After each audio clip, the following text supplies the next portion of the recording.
Hey, you're listening to The Humans We Are with Carola, episode number 39.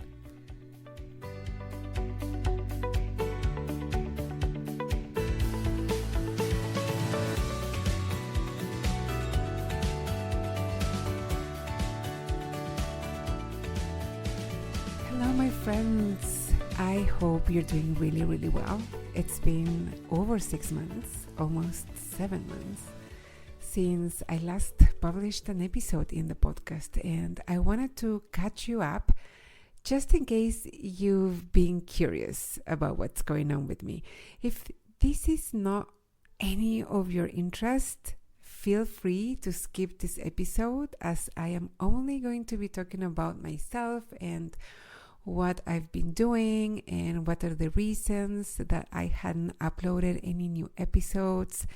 Everything that has happened in my world over the past 6 months or so. Don't worry, if you choose to skip this one, I won't know, so I will survive any potential feelings of rejection or anything like that. So, last episode was published September 25th, and I was recording episodes week by week. At the most, I would batch 2 weeks in advance, but for the most part, I was in a very just in time kind of schedule, just in time, week by week, and I would record Sunday night, sometimes to have it up by Monday morning so that you could download it on your app.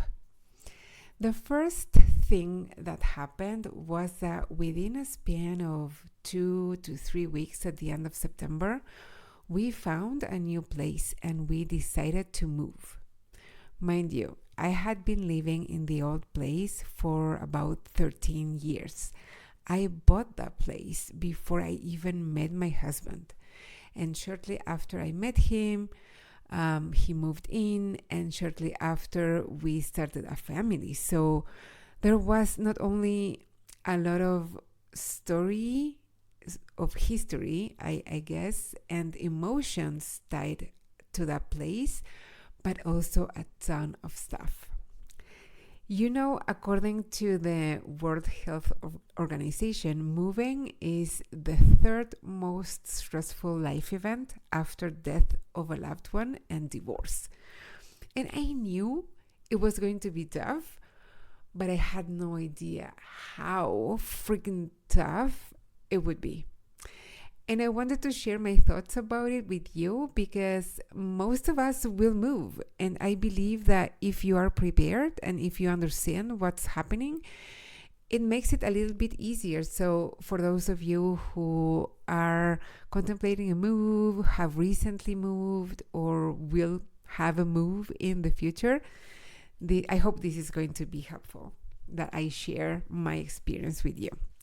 So first of all, in our case, we were very lucky that our move was chosen. So we chose to move. It wasn't imposed on us. And also we moved for the better, to have more space, to be closer to schools, to friends, and all of that. And also that we were able to afford it. We hired a moving company where they helped pack up everything, and then they unpacked the bigger items in the new place. It was super helpful, but it was still so much work. We were exhausted for like a couple of weeks. And I thought that would be it. Like in my mind, that was where the stress and discomfort was going to come from. The actual move and the organizing of the stuff in the new place. And I thought that once that was done, then we would be good to go, right? Wrong. There's so much that wasn't related directly to the actual physical move that was so hard at the beginning, and to some extent still. So there's a lot that your brain automates so that you barely have to think about or use any energy for. And that you have to completely relearn when you move. And even though it might be small things, it adds up. So what am I talking about? Things like, where is the light switch when you enter a room in the dark? Those are things that when you have been living in the same place for years, you don't have to think about. Your body knows the motions. Your body does that for you, in a sense. How do you get from your room to the kitchen? Again, you don't have to think about it when you have been living in the same place for years. Your body knows how to take you from your room to the kitchen. But when you move, you have to relearn, and every step has to be made in a conscious, intentional way. How do you go from the kitchen to the bathroom? Where do you store your Tupperware? Where are your socks in the new closet? And so on and so forth. It's really a lot. And I guess I had minimized that. Like, I knew that that was going to happen, but I didn't realize how much effort my brain was going to be making during those first couple weeks, and how exhausted I would feel at the end of the day. And then, how do you get from your place to the nearest grocery store? Or where is it?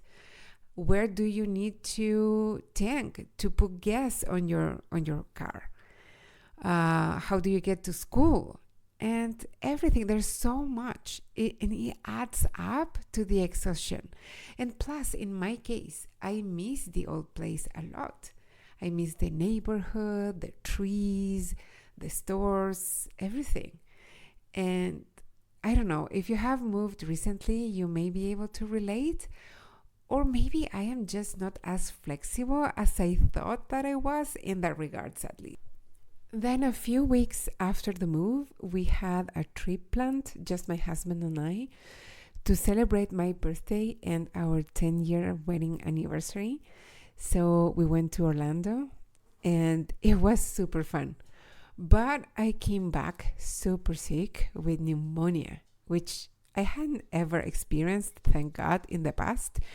And it lasted about 2 to 3 weeks, where I couldn't breathe, I couldn't sleep. It was really intense. I didn't know what that would look like, and it was really tough. And even after that, once it was officially over and I had already done my course of antibiotics and all of that, it took a really long time to feel somewhat normal again. I felt super tired for weeks. It was hard to breathe, and I got tired from very little effort. And it was super tough, and I guess emotionally or psychologically, it was really hard too, because right up until the move, we were really active and working out twice a week at least. And then after that, I was not working out at all. And then I couldn't, because my body couldn't take it. And I guess emotionally or psychologically, I was judging myself really harsh because I wasn't working out. And it was a really humbling experience to have to really do what I preach, right? And be nice to myself and understanding and loving, and wait until I had the energy to work out, as opposed to work out and force myself to do it because I thought that was the right thing to do. So I kept postponing the podcast, and I found that this new place was really noisy, so I couldn't find a good time to record that would not be very, very loud outside. The firemen are close by, and it's frequent that the fire trucks are going out, and then my dogs get motivated to help them. So I'm really crossing my fingers that it's not going to happen during this recording. So I kept postponing recording a new episode. Then the kids had their summer break and were home all the time, and we were still adjusting to the new place.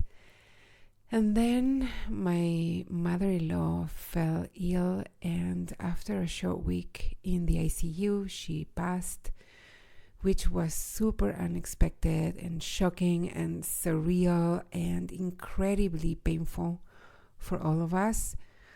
And so time passed, and I still wasn't feeling like recording a new episode. But I'm here, I am back, and I have tons of ideas for new episodes and even some interviews lined up that I'm looking forward to record, both for selfish reasons and also for your benefit too.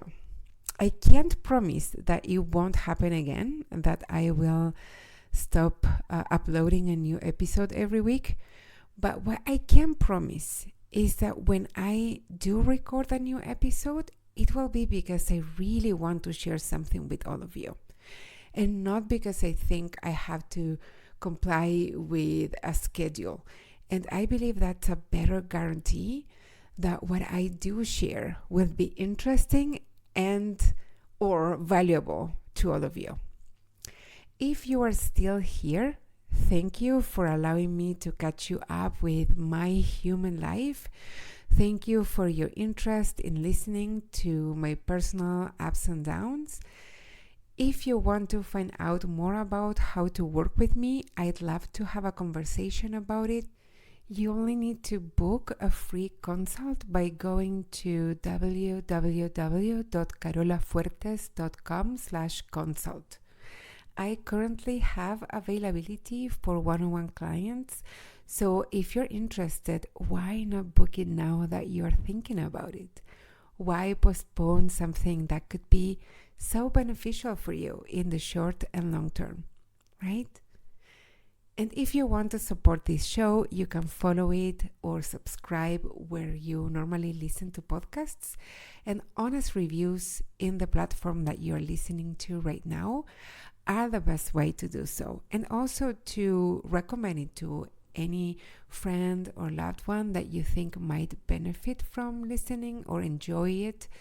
I would be so grateful. If you have any comments, any suggestions for topics to cover, or feedback of any kind that you'd like to get to me, you can email carola@carolafuertes.com or DM me at @fuertescarola on Instagram. Okay, I'll be back soon. That's all for now, my friends. Bye-bye.